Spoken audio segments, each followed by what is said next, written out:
Exam fast channel पर आप सभी का हार्दिक स्वागत है। आज की कक्षा में हम आपको बताएंगे घोष और अघोष के सबसे सरल और बेहतर तरीका, जो आपको किसी भी एग्जाम में समझने के लिए सबसे आसानी हो। तो आइए हम इसे समझ लेते हैं सबसे बेहतर तरीके से। घोष को हम सघोष के नाम से भी जानते हैं। जिन व्यंजनों के उच्चारण में गले में कंपन, यानी जब हम व्यंजन का उच्चारण करें तो हमारे गले में झनकार या कंपन हो, उसे हम घोष व्यंजन कहते हैं या फिर सघोष व्यंजन कहते हैं। यानी वे व्यंजन वर्ड जिनका उच्चारण करते समय हमारे गले में कंपन हो या फिर झनकार हो या फिर गूंज हो, उसे हम घोष व्यंजन कहते हैं। ये हमारे होते कौन से हैं? जो हमारे वर्ग के तीसरे, चौथे और पांचवे, ये जो हमारा तीसरा और चौथा और पांचवा वर्ग है, यही हमारे घोष व्यंजन वर्ड होते हैं। इसके बाद हमारे जो अंतस्थ व्यंजन है, यानी य र ल व और इसके बाद ह, ये जो हमारे 5 वर्ड हैं, य र ल व और इसके बाद ह, ये हमारे क्या होते हैं? घोष व्यंजन वर्ड होते हैं। यानी वे व्यंजन वर्ड जिसका उच्चारण करते समय हमारे गले में कंपन हो, झनकार हो, वही हमारे घोष व्यंजन वर्ड होते हैं। और जो हमारा वर्णमाला का तीसरा और चौथा और पांचवा वर्ग है, वही हमारा घोष व्यंजन वर्ड है।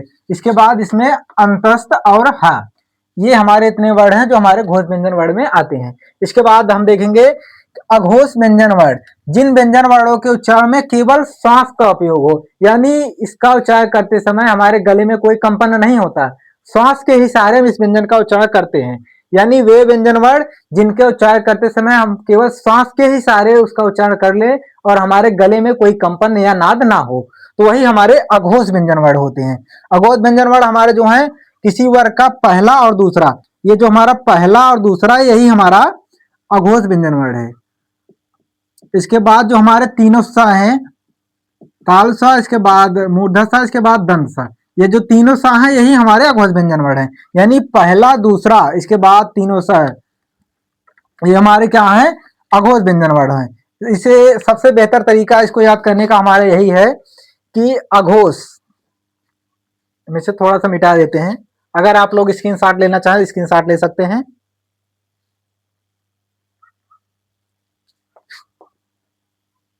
यहां देख लेते हैं।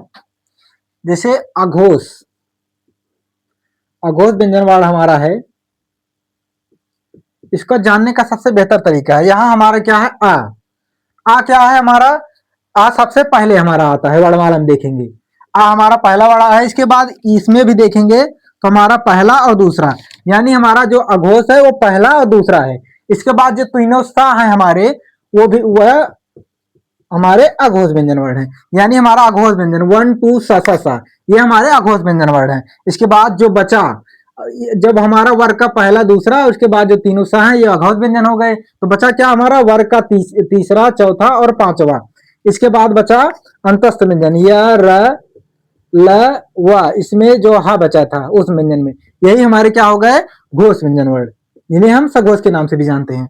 यानी अगर हम अघोष की बात करें तो आ सबसे पहले हमारा हिंदी में क्या होता है? हिंदी वर्णमाला में आ सबसे पहले आता है। तो अघोष में क्या होगा कि जो हमारा पहला, हिंदी वर्णमाला में क्या होता है कि आ सबसे पहले आता है। तो यानी अघोष में हमारा सबसे पहला वर्ग जो है, पहला वर्ग और दूसरा वर्ग, इसके बाद तीनों सा, ये हमारे क्या हैं? अघोष व्यंजन है।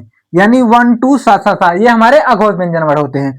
यहां से आ से याद कर लेंगे, आ सबसे पहले आता है, तो यानी हमारा पहला और दूसरा वर्ग, इसके बाद तीनों सा, ये हमारे अघोष हैं। इसके बाद देखेंगे घोष व्यंजन वर्ड। घोष व्यंजन वर्ड में क्या होगा?